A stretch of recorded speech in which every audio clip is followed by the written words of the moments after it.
Vitória, Mimoso do Sul, São Caetano, Santos e Comercinho, estamos no ar! Meu nome é Gustavo Siqueira e este é o Podcast, o podcast que veio para pocar as suas ideias. Eu sou o Gustavo e missionário bom é missionário morto. Ei galera, eu sou Leia e olha, como já diria Jesus, o missionário que pega no arado não olha jamais para trás. Amém! Muito bem, galera, nós estamos aqui hoje com a presença ilustríssima de 3 missionárias da OM. E eu diria que esse programa é especial porque a gente está rompendo os limites da podosfera capixaba. Não. E diria mais, estamos rompendo com as nossas fronteiras, pois esse é um podcast transcultural. Estamos aqui com 3 missionárias da OM que vão se apresentar para a gente. Vou começar aqui com a Simone. E Simone, se apresenta para nós, fala quem é você, o que você faz da vida, fala aí para nós. Então, como você disse, meu nome é Simone, para muitos ali na OM é Mone, Oninha, e aí vai, né? Mas eu já trabalho com a OM já há quase 13 anos e foi um negócio bem interessante porque eu nunca quis saber desse negócio de missões. E de repente eu recebi um convite para um mês trabalhar na secretaria da OM para dar uma ajuda, organizar a papelada lá. E esse um mês até hoje não acabou. Esse um mês está durando quanto tempo? 13 anos quase. 13 anos. Isso. Comecei em dezembro de 2004 e até hoje. E você trabalhava com o que antes? Eu trabalhava com secretaria, na área de secretaria em uma empresa de papéis, reciclagens. Então eu fiquei por 4 anos trabalhando nessa empresa, fazia parte administrativa. E também depois disso eu tinha uma clínica de estética. Tive uma clínica de estética e ali eu tinha uma sócia. Mas esse negócio de trabalhar pra gente mesmo, cuidar de tudo, não gostei muito desse negócio não. Falei, é melhor trabalhar pros outros, que à noite você põe sua cabeça no travesseiro e você dorme tranquilo sem ter que se preocupar com nada, né? E aí foi quando surgiu a oportunidade de ajudar a OM durante um mês. E gostei desse negócio, viu? Pegou no arado e não olhou mais pra trás, né? Não olhei mais pra trás. Até hoje estou aí. É isso aí. E Débora? Quem é você, Débora? Fala pra nós quem é você, o que você faz. Tá, é uma história complicada, né? Quem sou eu, nem eu Complexo, sei dizer. Né? Essa pergunta. Então, eu sou missionária da OM também, desde 2011. Eu trabalhei em alguns campos antes da OM, porque os meus pais são missionários, meu pai é pastor. Então, mas sempre dentro do Brasil. Quando eu fui pra OM, aí eu trabalhei com missões transculturais. Mas antes disso eu trabalhava com farmácia, né? Eu sou farmacêutica, formada também em análises clínicas no técnico e agora fazendo uma pós-graduação. Então eu gosto muito dessa área de saúde assim e trabalhar nisso em missões, com isso e com missões. Você diria que você é bivocacionada? Olha, eu não sei, porque tem gente que fala que bivocacionado é aquele que trabalha em ambos os lugares, né? Então, eu não trabalho mais em farmácia, eu trabalho, assim, o período integral em missões, não trabalho mais em farmácia, mas eu uso a farmácia para compartilhar do evangelho. Filho de missionário é bênção hereditária, né? Ou maldição, né? Pois é, eu ia falar isso. Pois é, gente. E agora a gente vai conversar com a Gra. Gra, quem é você, Gra? Olha o comercinho aí, fala gente. de onde você é pra nós, que é legal. Meu nome é Graciele, eu sou lá de Comercinho, Vale do Jequitinhonha, bem ali na fronteira com Bahia, né? Então eu sou quase assim, transcultural, dentro do próprio país. E minha vida começou assim, aqui no Espírito Santo. Foi quando eu morava em Piúma que eu me converti. Olha só, é quase nossa conterrânea. Pois é, em 2004, quando eu vim pra cá, eu me converti. Aí eu voltei, fui de novo, fui embora, fui pra Teresina, me batizei. Quando eu voltei, eu comecei a trabalhar na igreja lá na minha cidade, né? Então ali eles começaram a dizer que eu tinha um chamado missionário, mas eu não entendi o que É interessante que os outros percebem primeiro que a gente, né? Eu falei, o que é isso, né? De comer ou de passar no cabelo? E aí eu tive a oportunidade de ir no Rio, conhecer a igreja que me adotaria futuramente. E lá eu conheci o pastor Valdemar, que era o diretor da Kairos. E ele me viu assim, olhou pra mim, em vez de ele falar bom dia, tudo bem, ele falou assim, vou te mandar pro México. Você tem uma cara de mexicana. Assim? Eu falei assim, oi, tá doido, né? Tá pensando que eu tô assim. E aí, ali foi onde eu tive a confirmação de que era isso mesmo que Deus queria. E no ano seguinte eu fui pra Kairos. E fiquei com a Kairos 3 anos. Aí quando eu voltei, eu decidi que ali não dava mais. E aí eu conheci a OM, né, em um dos global, lá em Santos, e lá eu tive a certeza. Cidade boa, olha aí. Conheci a Simone, né, hoje ela é minha chefe aí, nem sabia, né? E aí eu conheci a OM, vim para a OM em 2014 e estou lá até hoje. E vocês são amigas que o Reino de Deus juntou, né? Exatamente. O Reino de Deus tem essa coisa de unir pessoas, né? Apresentar os nossos amigos, né? E na OM a gente trabalha muito essa questão de unidade, sabe? Esse negócio de família. Então nós temos muito isso. Entre nós três a gente tem muito isso, né? Então não é só amiga ali de trabalho, não, mas amiga para horas difíceis também, momentos de dificuldade, né? Então Oração e tal. Oração. O missionário tem que orar muito, né? Tem. Nossa, como tem. Tem mesmo. E, assim, mas é bênção. A gente tá, assim, trabalha juntas e tem a percepção, né? Uma não amanheceu bem hoje, então o que está acontecendo, né? Vamos orar, vamos estar... Então isso é muito legal. Muito legal. E a gente está falando muito da OM, eu queria que vocês explicassem para nós o que é a OM, né? E apresentassem para nós essa organização. Então, a OM, eu posso falar um pouquinho, as meninas complementam aí também. A OM é uma agência missionária internacional e interdenominacional, onde nós não fazemos acepções de nenhuma religião dos evangélicos, claro. E nós trabalhamos em mais ou menos 120 bases, 120 países, e temos um navio também que é o Logos Hope.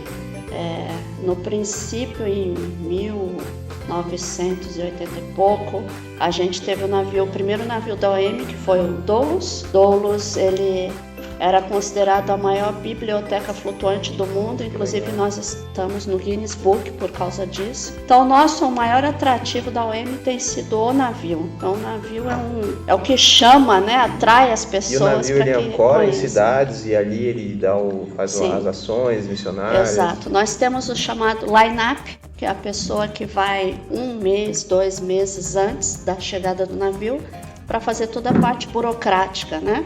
Saber se o navio pode ser recebido naquele porto, naquela cidade e tal. Então, se tudo está dentro das normas, então o navio vai, fica naquele lugar e ali ele faz todo um trabalho com as igrejas ao redor, nas cidades próximas, né? Um trabalho evangelístico, porque nós trabalhamos com diversas áreas na OM, tanto com esportes, evangelismo criativo de várias formas, artes, música, dança e por aí vai. Então o objetivo principal da OM o foco principal é alcançar os inalcançados, transformando vidas em suas comunidades, né? Então esse é o trabalho que a gente tem feito ao redor do mundo e Brasil também, tentando fazer a diferença na vida daqueles que vivem sem esperança, sem expectativa de vida, né? Então a gente quer alcançar essas pessoas e transformá-los em suas comunidades. Muito legal. Eu particularmente gosto muito dessa ênfase de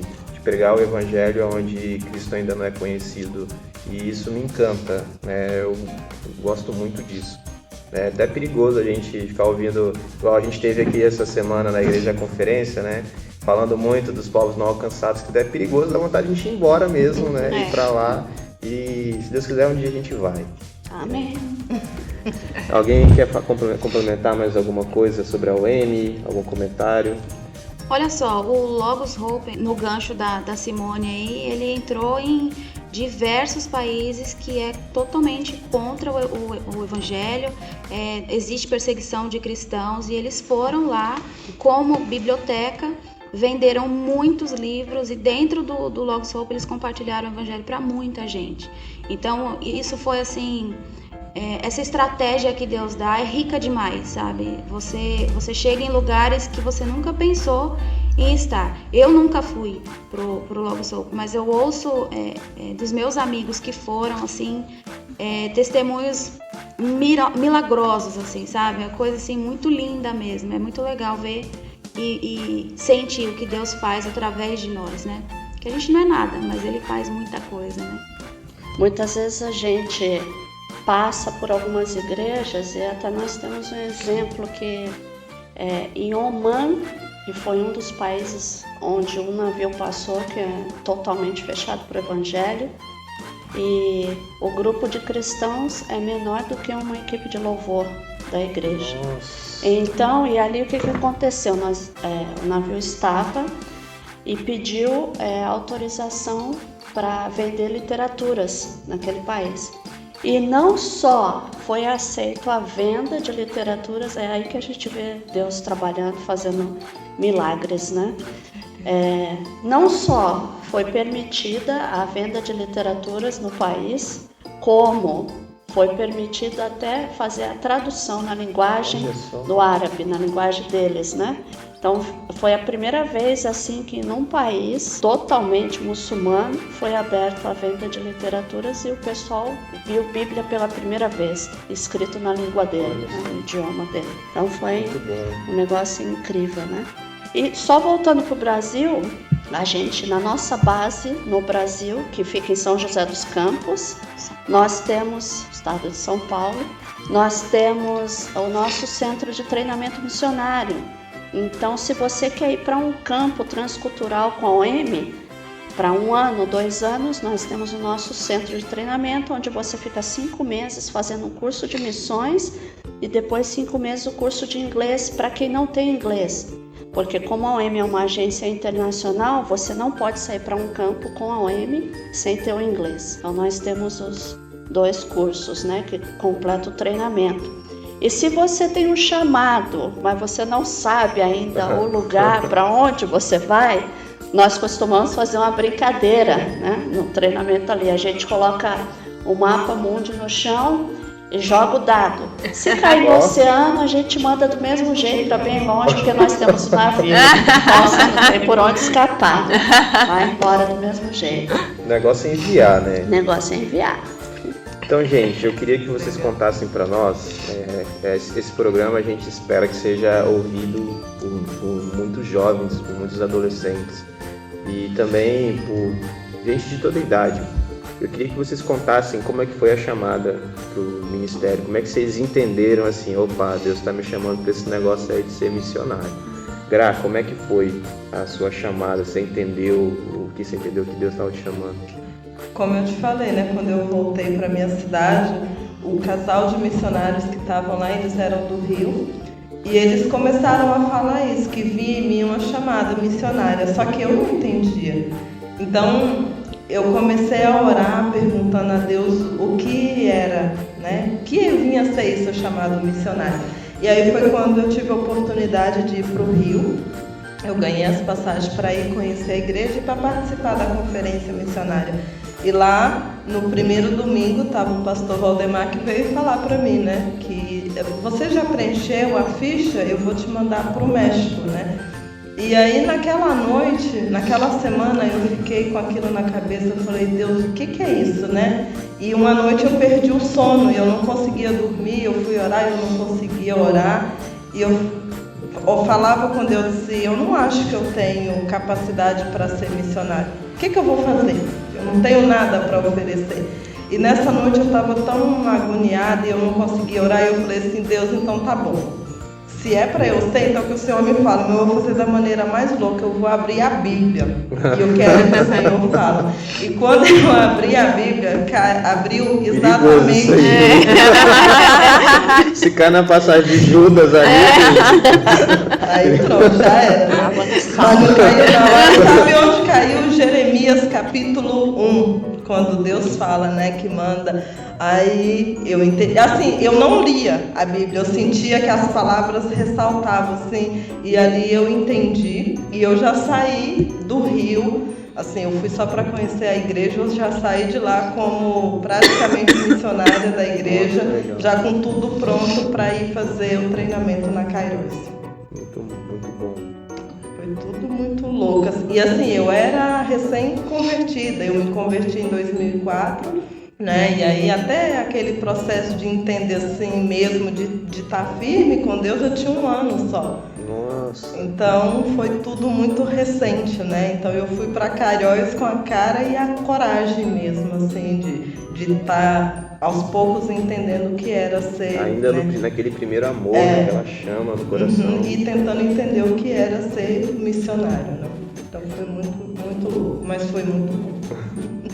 Eu tô curioso com a Débora, cara. Como é que você, filho de missionário, sabe? É complicado às vezes. Eu sempre converso com a galera que nasceu na igreja. Pergunto, cara, como é que foi sua conversão? Ah, não sei.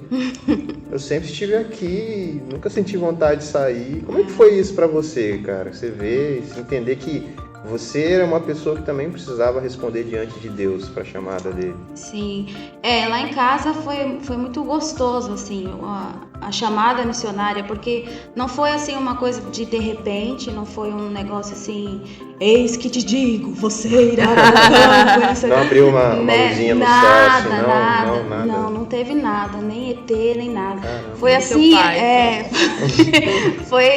foi assim, interessante porque eu via o ministério dos meus pais, eu via a alegria com que eles serviam ali em todos os lugares que eles passavam, né? E eu queria aquilo para mim, porque muitos filhos de missionários, eles são meio que abandonados por causa do ministério. Os pais colocam muito assim a vida inteira no ministério e depois esquecem dos filhos. E lá em casa a ordem era Deus em primeiro lugar, família, que é o seu primeiro ministério, e depois o ministério pastoral, o ministério de missões. Então aquilo foi gostoso para mim, foi muito bom assim. E eu decidi que eu ia para missões com 15 anos. E aí foi desse jeito aí. Mas e você aí... teve a adolescência normal? Não, eu tive, cara, pior que eu tive.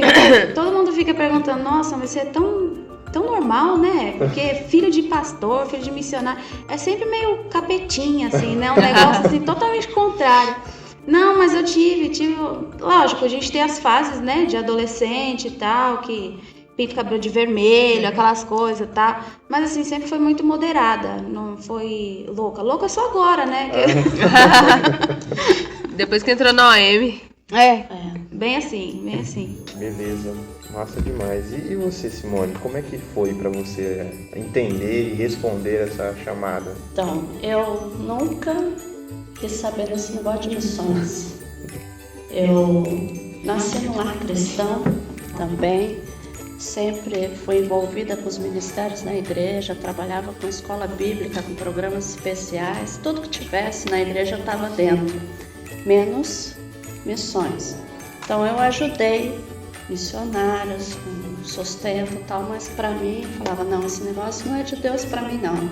Sair daqui do meu país, sair da minha zona de conforto, não tem nada a ver comigo, eu ajudo, mas não é para mim esse negócio. E eu tenho o meu tio, que é o pastor Humberto Aragão, ele foi o fundador da OM aqui no Brasil, e aí um certo dia ele me convidou para ir ajudar um mês para organizar a secretaria da OM Brasil. Eu estava sem trabalhar nessa época, e falei, bom, vou para um mês, não tem problema, né? Vou lá, organizo a secretaria, acabou.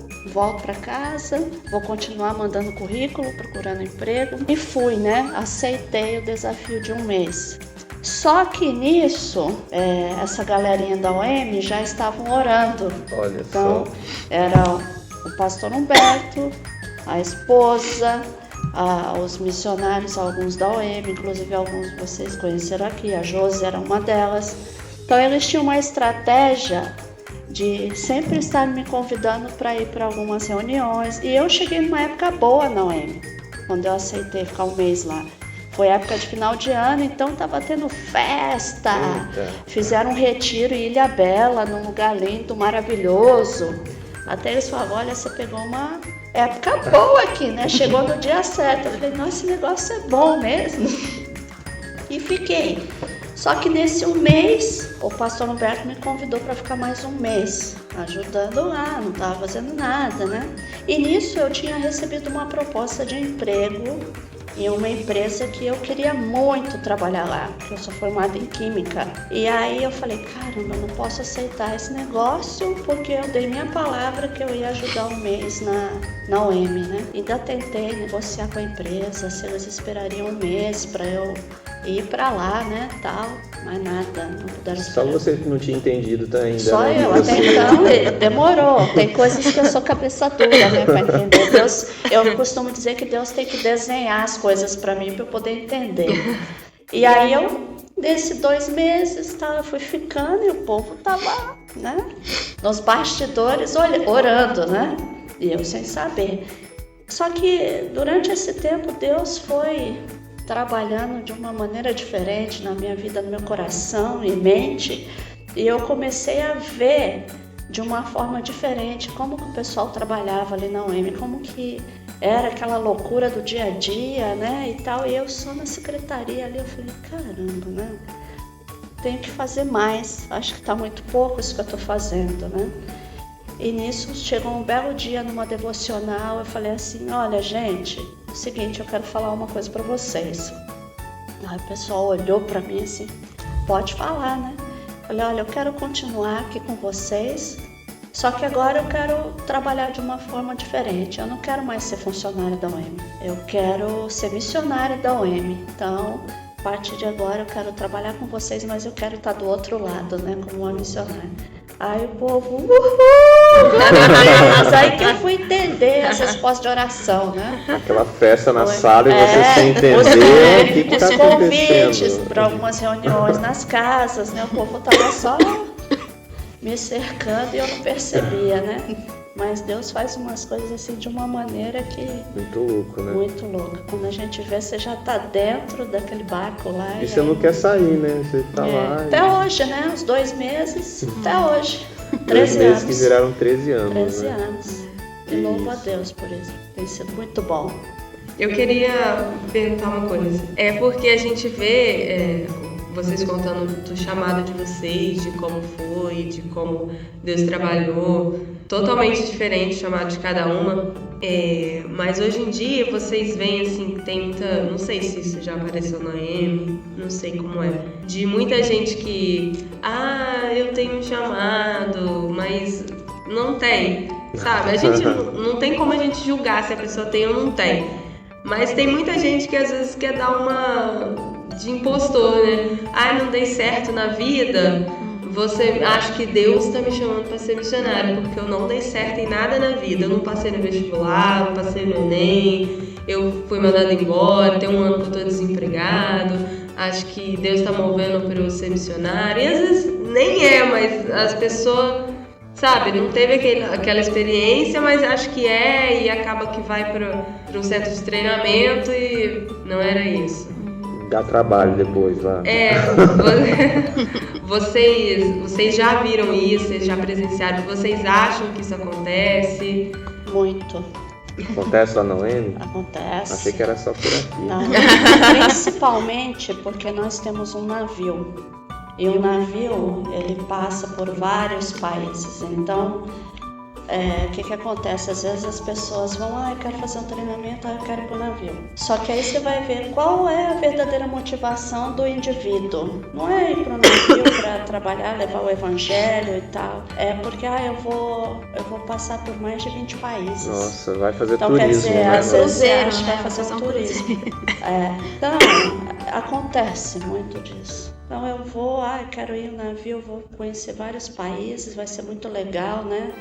Então você vê, poxa, qual a motivação do cidadão, né? Não é pregar o evangelho, levar as boas novas de salvação. Eu vou porque eu quero conhecer outros países. E às vezes essas pessoas não fazem nada nem na igreja local, né? Que elas são membros e, quero ser missionário, não Não Vive de ajuda, aparência, né? não ajuda a colocar água pro pregador ali de noite, faz nada, só Sim. senta e fica criticando. Dá problema na igreja, vai dar problema na missão. É por isso que no nosso treinamento lá a gente trata tudo isso durante esse tempo, né?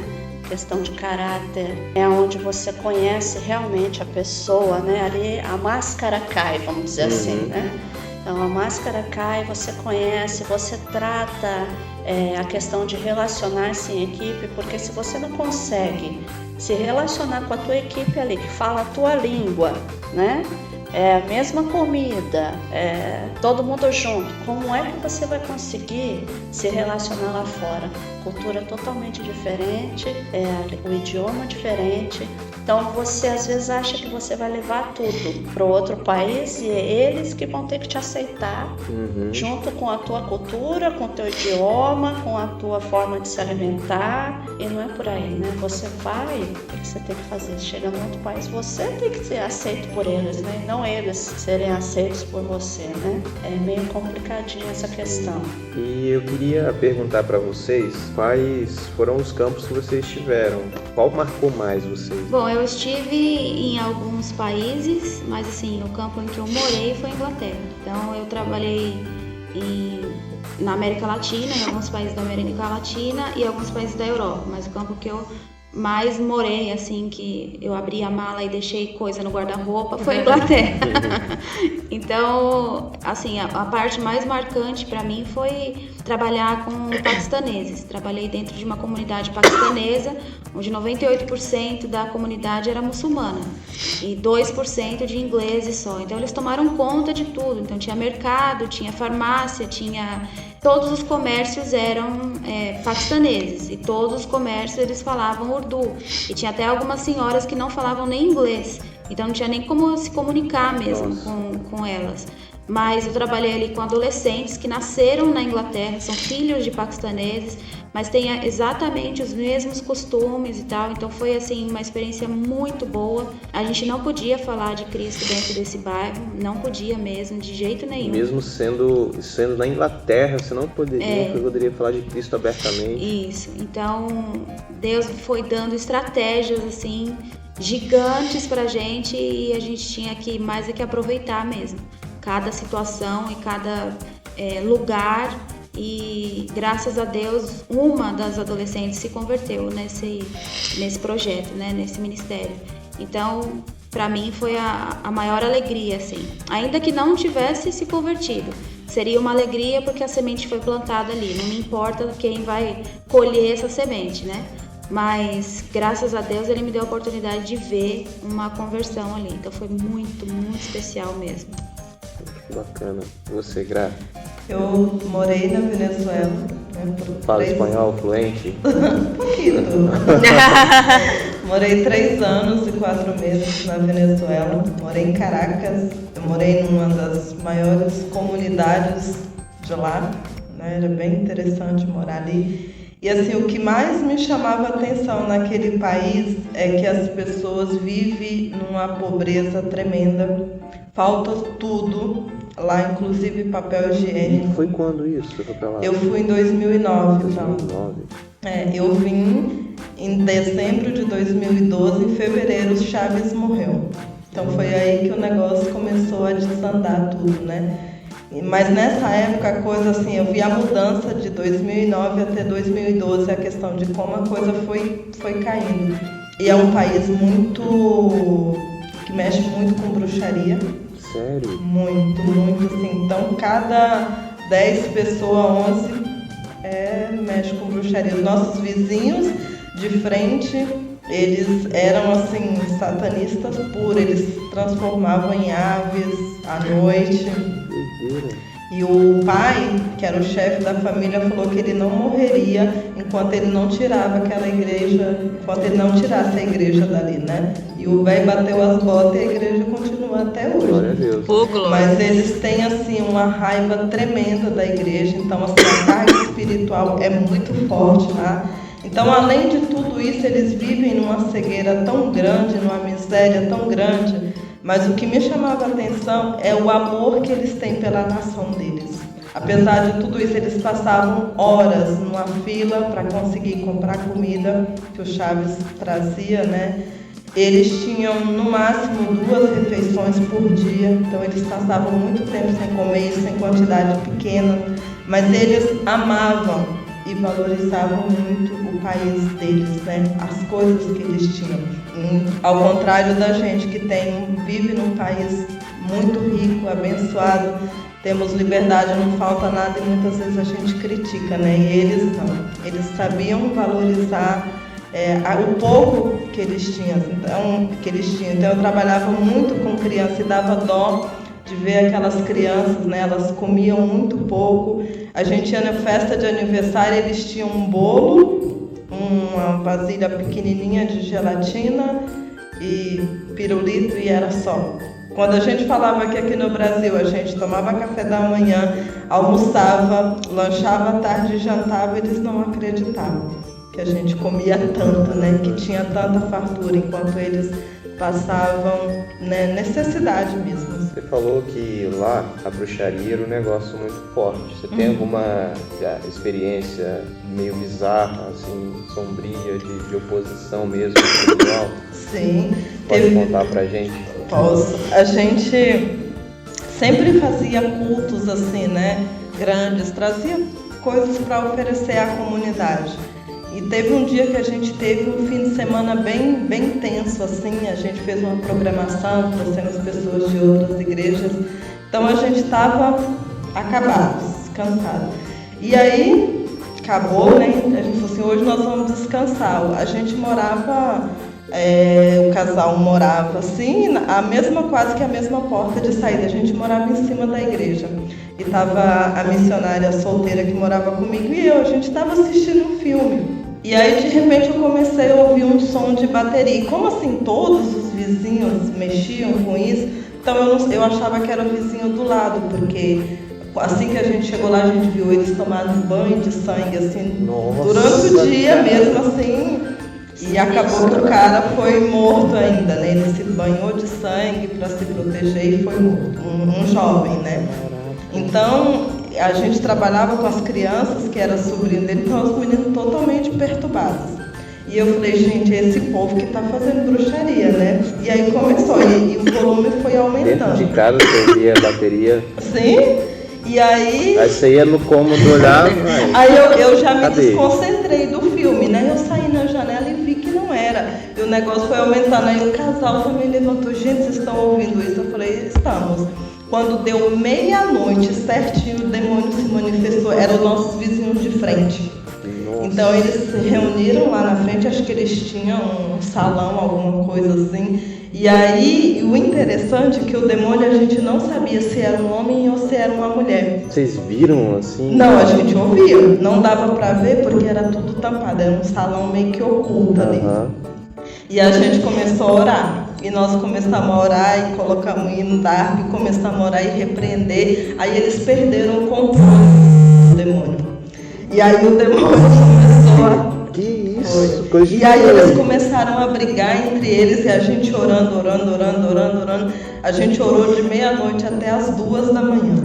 Quando chegou 2 horas a gente não tinha mais força. E aí assim, aí o pessoal começou a brigar entre eles. E aí uns já foram embora, a gente falou assim, agora eles se viram. E aí a gente foi dormir. Nossa, cara, que doideira, né?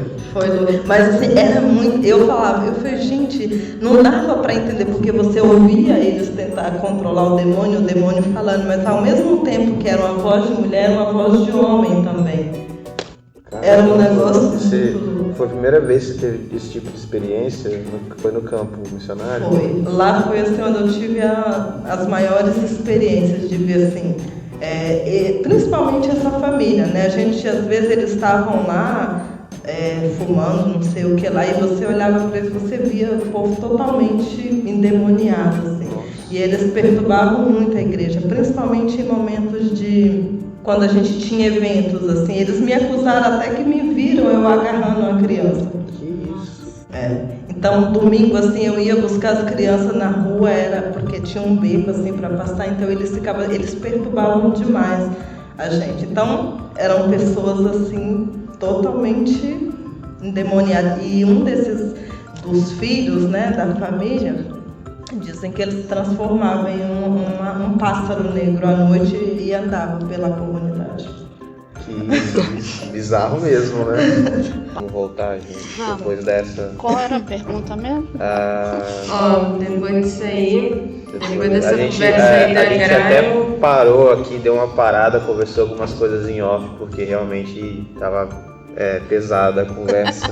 eu só lembro dessas coisas na hora que eu vou dormir. Ah, Deus. Gente, tá queimando. vamos lá então.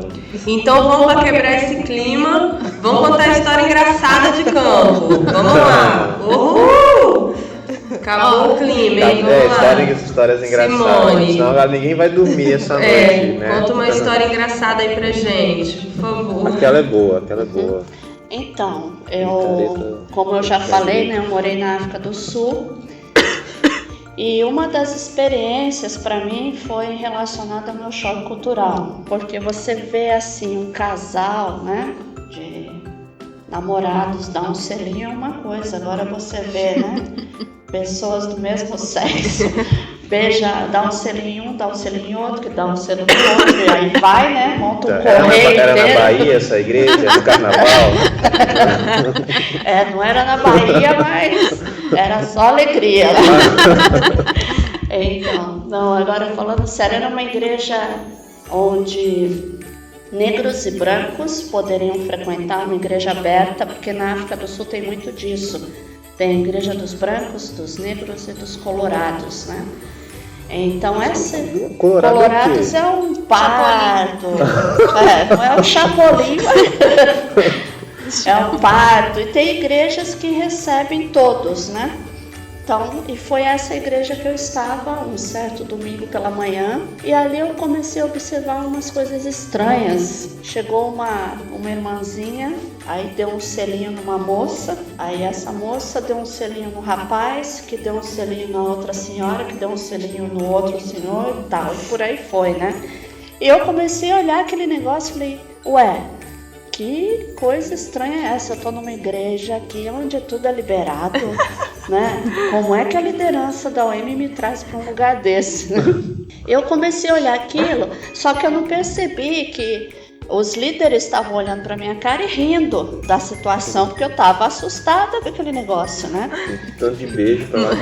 Mandou logo e beijo. A igreja na hora dos do beijoqueiros. Beijo? Não, antes de começar o culto. Tá. Aí Que também, isso, Amy?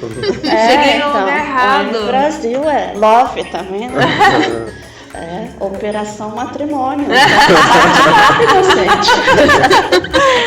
E aí, o que aconteceu? Teve uma hora que eu perguntei para uma das líderes, falei, olha, o que acontece aqui? Eu tô notando que as pessoas aqui se dão um selinho uma na outra, né? Menina na moça, a moça na senhora, a senhora no senhor, e vai, né? Aí ela rindo, olhou pra minha cara e falou assim, não, isso aí é a forma que a gente tem entre os irmãos de demonstrar que a gente realmente ama os irmãos de verdade, né? Então, a maneira com que a gente demonstra isso é dando um selinho. Nossa.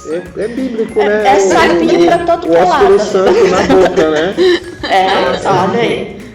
Aí eu olhei esse negócio e falei, bom, ainda sou estranho pra mim, né? Ainda assim, mas é a cultura deles, vamos respeitar, né? Só que aconteceu uma situação e aí eu fui a envolvida, a inocente na história, né? Eu estava na casa de uma das minhas amigas sul-africana e ela é de uma igreja assim que tem a beijação toda, né, liberada. E aí ela me pediu para ajudar ela a fazer uma planilha que era a agenda anual dela de trabalho. E eu fui fazer essa planilha para ela montar a agenda dela. E quando eu terminei, eu entreguei a agenda, mostrei para ela, olha, fiz a planilha, tal, acho que é isso que você quer. Aí ela olhou, falou, nossa, tá perfeito, é isso que eu quero. Aí veio, me pegou de surpresa e tacou um selinho em mim. Eu fiquei estagnada ali, né? E aí ela realmente falou, olha, eu te amo tanto, né?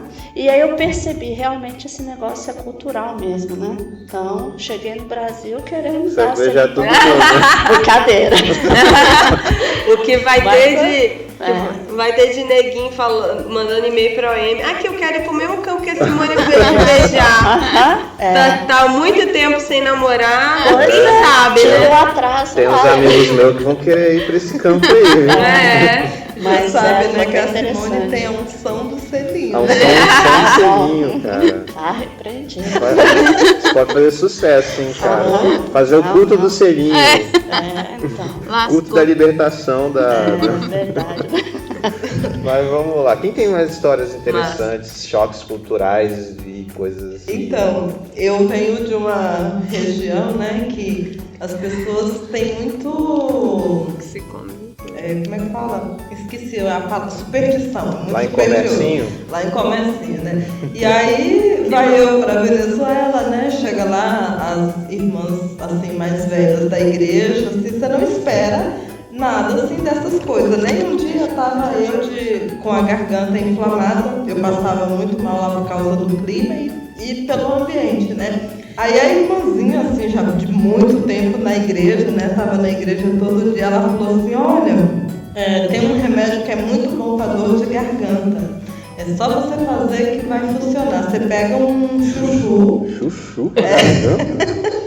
E aí você vai pegar e corta ele no meio, aí você vai pegar metade, vai colocar num copo com água e vai tomar. E a outra metade você joga no telhado do vizinho. Ah, isso aí tá com cara de superstição mesmo. À medida que o negócio vai secando, a sua garganta vai desinflamando. Aí eu contei isso pro Se pastor. estiver chovendo, não seca. Essa garganta não melhora, né? Aí o pastor falou assim, nossa, então não precisa nem a parte que você vai tomar, não vai fazer efeito nenhum. Na verdade, o que vai fazer efeito é a parte que você jogou no telhado do vizinho. Eu falei, meu Deus, não tô acreditando, eu tô ouvindo. Você fez? Claro que não.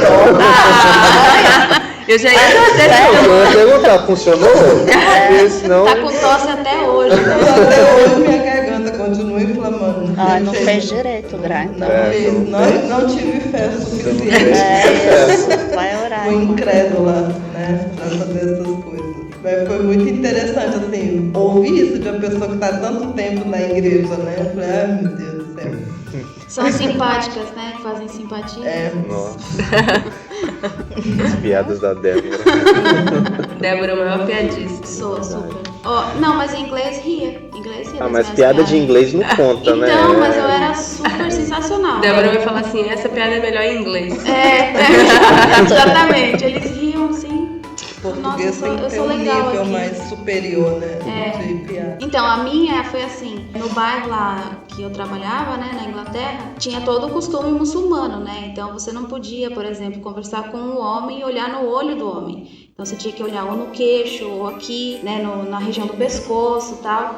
E aí, isso era ensinado assim desde o início, olha, não olhe no olho do homem, porque você dá a intenção de que você está cantando o cara, dá a intenção, dá a impressão de que ele pode fazer o que ele quiser contigo, né? Então eu ficava sempre prestando atenção nisso e tal. E aí quando eu cheguei no Brasil, eu já estava acostumada, né? 2 anos, então eu acostumada. E eu conversava com meu pai olhando para baixo, assim. Nossa. E meu pai, Débora, o que tá acontecendo? E eu, nada, pai, então, não sei o que, não sei o que. Mas eu nem tinha percebido. Parece que tá escondendo alguma coisa. né, exatamente. pra baixo. Débora, olha no meu olho. Não, pai, não deixa, não vou olhar não, deixa pra lá. E aí eu não percebia mesmo. Aí depois é que eu fui acostumando de novo, né? Agora eu tenho que reacostumar. Se voltar pra lá, tem que reacostumar. Queixo e pescoço, não pode. Mas as mulheres você conseguia conversar. Sim, com as mulheres sim. Com as mulheres você tem certa abertura, assim. Mas com homens. Então, gente, vamos lá. Meninas, agora eu queria que vocês falassem pra gente. Falei que eu gostei da ênfase da OM de pregar o evangelho onde ele ainda não foi anunciado. Queria que vocês dissessem pra gente quais são os maiores desafios missionários do mundo hoje, onde a gente deve se preocupar e centrar os nossos esforços, os nossos recursos. E aí, quais são os nossos maiores desafios missionários? Acho que a janela 1040 ainda tá em alta, né? Explica pra gente o que é a janela 1040. Sim, são os povos ali muçulmanos, são os povos onde o evangelho não entra mesmo, e aí fica esse de 10 por 40 mesmo, né? Então por isso que a gente fala na janela 10-40. Então esses são os povos ainda não alcançados, né? Onde a maioria é ou muçulmana, ou budista, ou hinduísta. Então, e existe perseguição contra os cristãos. E existe muita dificuldade ainda de se espalhar o evangelho, né? Mas eu creio que, assim, povos não alcançados, a gente tem inclusive aqui no Brasil. Então, missões você faz em qualquer lugar mesmo, né? Porque a gente tem chamado específico. Nós três aqui, nós temos chamados específicos e trabalhamos integralmente missões. Mas todos nós somos chamados para missões. Então, povos inalcançados pode ser o seu vizinho do lado, Sim. que não foi alcançado ainda com o evangelho. Povos inalcançados pode ser o coleguinha da escola, que ainda não conhece o evangelho, não nasceu com essa cultura.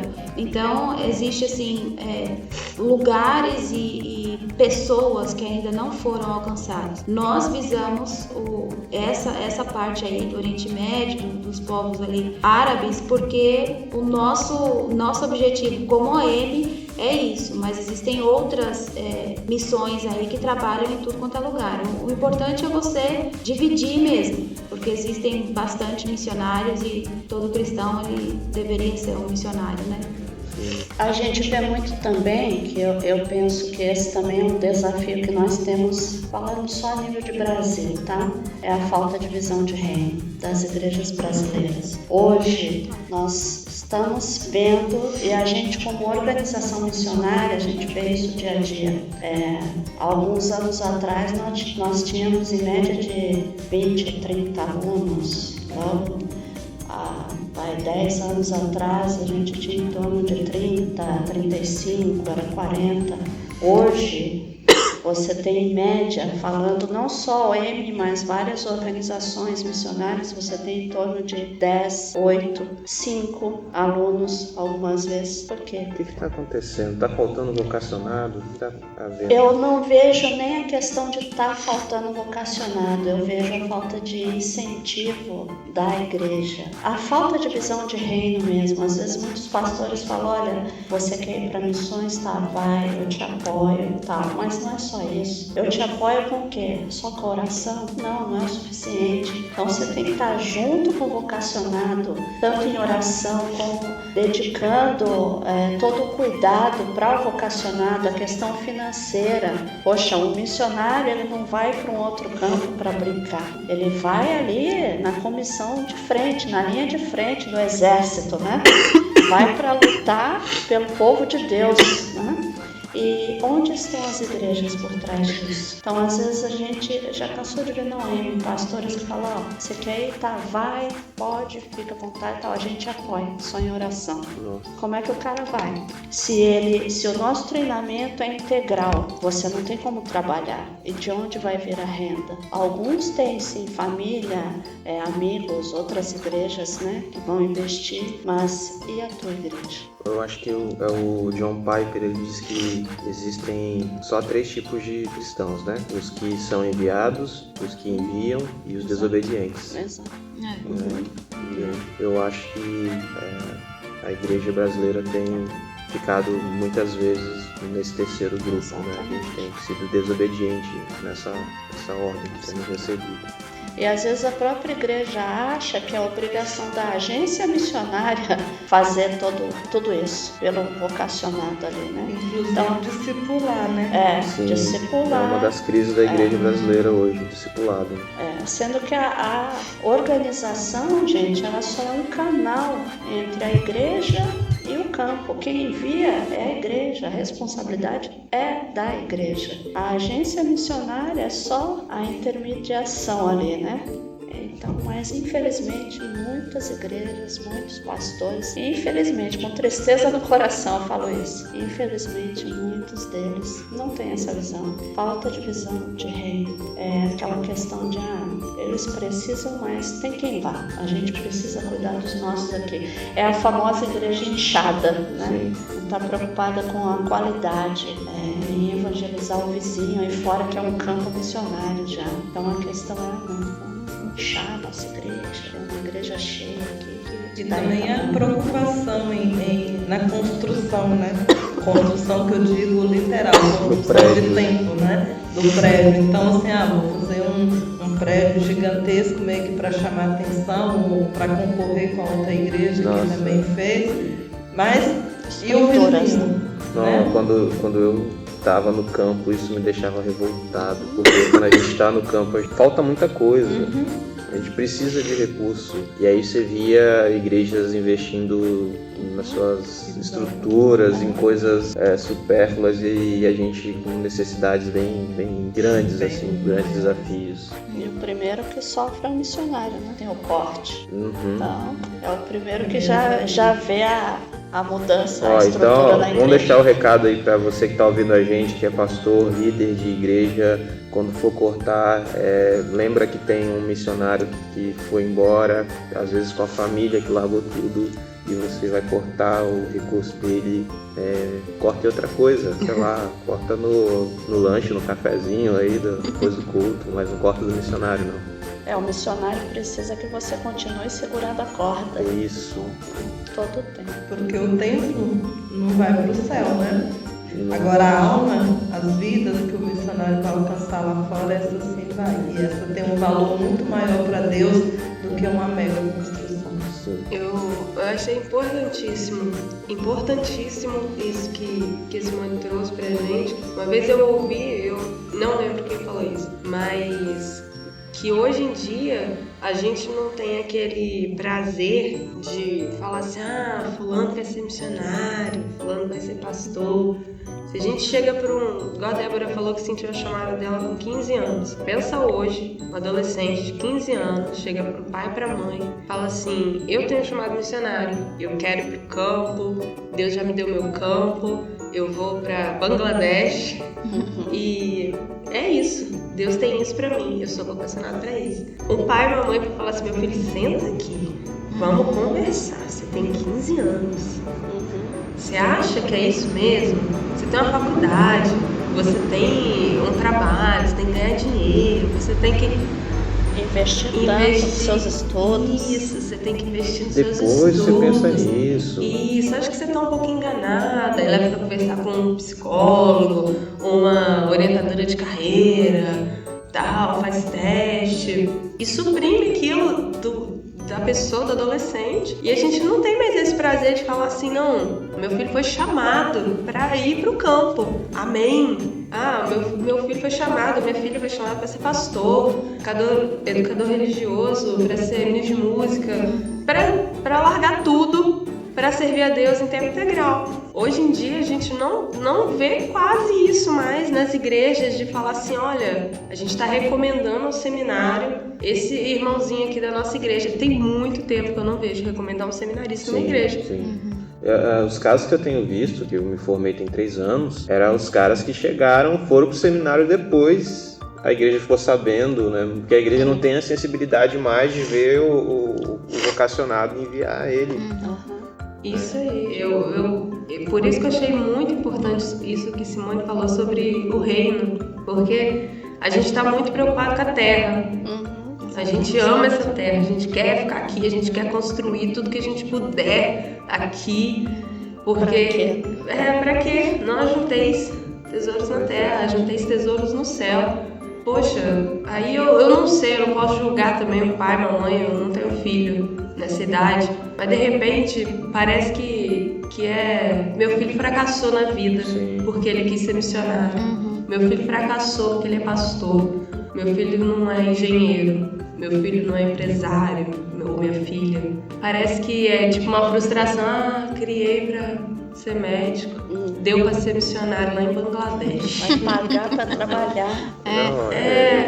Puxa vida, irmã, vamos olhar o que Deus está fazendo. Se Deus está chamando seu filho, se está chamando sua filha, ora junto com ele e fala, vamos colocar isso diante do Senhor para ver se é isso mesmo. E se for, abençoa seu filho, vai em nome de Jesus, que ele vai cuidar, porque se Deus está chamando, ele vai sustentar. E você também vai segurar a corda, como as meninas colocaram aqui. Eu vi só um cara assim na vida também, que é um cara muito louco, dizer isso, que mandaria o filho dele pro lugar onde o evangelho é totalmente desconhecido. Paul Washer, ele fala, eu falo assim, se meu filho falar que vai, eu falo, vai meu filho, vai e morra pelo evangelho. E eu acho que a mensagem da cruz tem sido esvaziada. Eu acho que tudo isso é um sintoma também dos nossos púlpitos, estão enfraquecendo a mensagem da cruz. E a gente vê esse reflexo lá no campo, né? Pesado isso aí.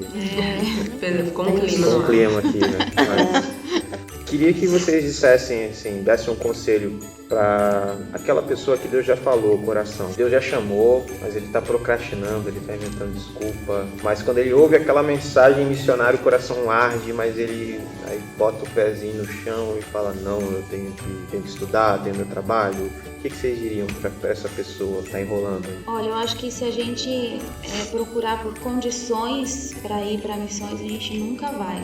Porque a gente é muito medroso. Então, não, eu preciso ter um plano B, eu preciso ter uma faculdade, eu preciso ter um estudo, eu preciso ver até onde vai dar certo para então eu ir para missões. E quando Deus chama, Ele chama você como indivíduo. E Ele chama sabendo que Ele te deu tais dons. Então, não é uma coisa assim de, vou chamar a Débora, vou ver o que vai dar nisso. Não, Ele já está programado chamar. Então, você não ir seria uma desobediência. Você estaria perdendo muita coisa. Não que Deus vai te castigar, vai jogar um raio na sua cabeça, vai rachar a sua cara, não sei o que. Não é isso. Mas assim, é muita coisa que se perde, porque a gente pensa que a gente vai só para abençoar, é só para trabalhar, é só para se cansar e perder cabelo, não sei o que. Mas o que Deus faz no campo é impressionante. A gente sai assim muito abençoado. Talvez até mais, a gente não sabe da outra vida, né? Mas talvez até mais abençoado quando estamos lá, quando obedecemos. Então, a graça e a misericórdia de Deus nos acompanham todos os dias, todas as noites, e é incrível você ver esse poder assim dele, né, sobre nós. Então, meu querido, minha querida, se você foi chamado para isso ou foi chamada para isso, não perca tempo não, vai, Deus vai dar as condições, Ele vai suprir todas as necessidades e vai ser assim, vai ser sensacional. Essa é a palavra. Muito bom. Tinha um amigo meu que dizia, né, é uma briga entre você e Deus. Quem você acha que vai perder? É uma boa frase. Exatamente. Então não adianta, né? Eu lutei muito, até porque eu não entendia o que Deus queria, né? Mas no momento que eu entendi, eu falei, Deus, eu não sei nada, eu não tenho nada para oferecer, estou aqui.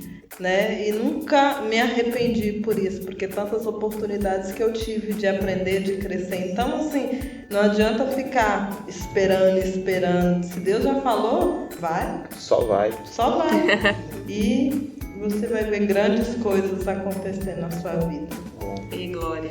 Acho que é assim, se você é servo, você se dispõe. E uma das coisas que eu acho assim fundamental, e a gente não tem por que argumentar disso, é a questão da obediência. Então eu tenho muito comigo aquele versículo, eu gosto muito de Josué. Exato. Nossa. Josué 1:9 é o meu versículo-chave. Então foi um dos que mais falou comigo na minha decisão de realmente, é isso que eu quero, servir Deus em tempo integral, trabalhar para o reino por toda a minha vida. E Josué 1:9 fala muito claro isso comigo. Não te mandei eu, então Simone, não estou te mandando. Seja forte e corajoso, não te desanimes, porque eu sou contigo onde quer que andares. Então, eu acho que se a gente se dispõe, se a gente é servo, Deus faz as outras coisas.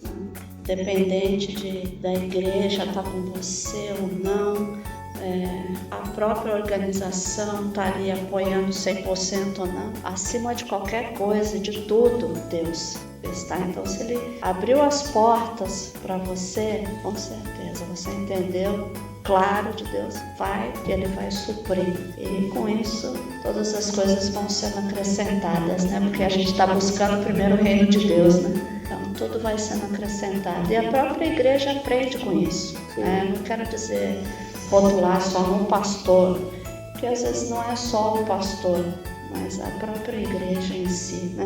Como um todo. Então, eu vejo que a igreja aprende muito com a vida do missionário, com as experiências que o missionário tem. Então, meus queridos, não desanimem.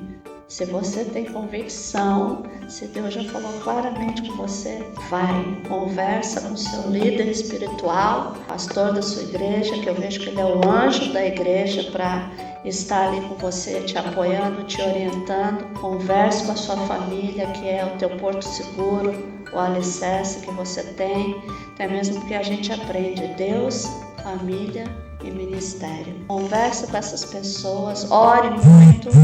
E se Deus falou claramente contigo, não te desanimes, porque Deus é contigo em todo o tempo, independente das circunstâncias. Ele sempre vai ser contigo. Deus sustenta, gente? Sustenta. Mais do que a gente merece, muito mais. Verdade. Pra gente caminhar pro final já, quero ser missionário da OM, o que eu faço? A OM me aceita? O que eu preciso para ser missionário da OM? Se alguém quiser ser missionário da OM, o que a gente faz, meninas? Eu acho que é estar disposto, né? Aí, e estar disposto a servir, ser realmente um cristão, né? E a OM está de braços abertos para te ajudar em tudo aquilo. Tem algum e-mail, tem algum site, tem algum contato? Como é que eu faço para entrar em contato com a OM? Tem o site da OM, www.om.org.br, e ali você encontra todas as informações todas as informações, inclusive ministeriais, o que a gente faz ali, o que é interessante para você sobre o treinamento missionário. Então tem todas as informações ali. Caso você não queira ir para um longo período, mas nós também oferecemos oportunidades para aqueles que querem dedicar 15 dias das suas férias para trabalhar para o reino de forma prática. E é onde se encaixa o nosso ministério, que é o Global Challenge. Você pode se envolver com uma das nossas viagens missionárias. Nós temos mais de 150 oportunidades para oferecer para você. Então a única coisa que nós pedimos para que você seja parte disso é que seja maior de 18 anos, tanto para as nossas viagens como também para ser um missionário da OM. Maior que 18 anos, 2 anos de conversão, e você precisa estar envolvido com o ministério da sua igreja. E tendo recomendação do seu pastor, né? Isso é importante. Então, galera, esse foi o nosso bate-papo com as nossas missionárias da OM. Se você quiser conversar com elas, a gente vai colocar lá na postagem o contato do Facebook, trocar uma ideia sobre vocação, sobre vida missionária. E a gente também vai estar lá, né, na postagem para ouvir as críticas, as recomendações, as ideias que vocês vão dar pra gente. E é isso aí. Lainha, quer falar alguma coisa? Agradecer demais as meninas por esse tempo. Elas estão aqui, a gente tem aprendido muito. Falar pro pessoal não se enganar, quem vê elas falando assim, elas são bem palhaça. Mas elas também sabem falar sério. E isso é muito bom. Isso é muito bom. Eu tenho aprendido muito com elas, aprendi mais ainda que agora. E perguntar se tem campo missionário para Disney. Sentir esse chamado agora. Tem, Simone, barquinho para Disney? A gente tem um barquinho lá na OM, não sei se a gente leva para Disney, né? Mas Pra Venezuela ninguém quer ir, né? Vou dar um barquinho para você vai parar na Disney. Mas é a gente que quer agradecer vocês por essa oportunidade também de poder compartilhar um pouquinho daquilo que a gente tem experimentado e vivido em missões, né? E dizer que vocês são parte de tudo isso também. E sem a oração de vocês, sem o apoio, nós não estaremos onde estamos fazendo o que estamos fazendo, no lugar onde estamos fazendo. Então a gente agradece essa oportunidade que vocês estão dando para a gente poder falar um pouquinho daquilo que a gente faz. E quem sabe a gente não vai levar um povo de Vitória também, né? Para trabalhar com missões. Né? Tem que apresentar aqui a nossa ilha. É isso aí. E dizer que estamos juntos. É isso aí. Eu também quero agradecer muito, assim, foi um prazerzaço conhecer vocês. E a Leia falou que aprendeu muito com a gente. Não, a gente também aprendeu muito, muito com vocês. E a humildade de vocês, o serviço foi sensacional, assim, foi muito bom mesmo. Foi um aprendizado gigante e não naquele de cadeira de escola. Foi o dia a dia mesmo, foi muito gostoso. Obrigada mesmo. Deus abençoe vocês. Também quero agradecer, né, o carinho, o cuidado de vocês. A gente tem sido tratados aqui como rainhas, né? Nem como eu disse que eu esqueci o nome. Comercinho. Esse aí. O Edivaldo, né? Nem Salomão em toda a sua glória teve um tratamento assim como nós, né? Assim, de cuidado, de conversas boas, de tempo de qualidade, né? Isso faz muita diferença. E nós somos gente como qualquer pessoa, né? Não somos... Não, missionário é gente normal. Gente normal. Missionário A também gente é meio louquinho, mas Gente comum. a gente não mata, não morde ninguém, não. Só se estiver com muita fome. Falar em fome, tá na hora do almoço, né? Vamos almoçar, né, galera? Vamos. Então, gente, meu nome é Gustavo Siqueira e esse foi mais um podcast. Valeu, grande abraço, galera. Ai, tô com fome. Gente, Já não valeu dá mais mesmo. pra Obrigado, falar. foi muito legal mesmo, gente.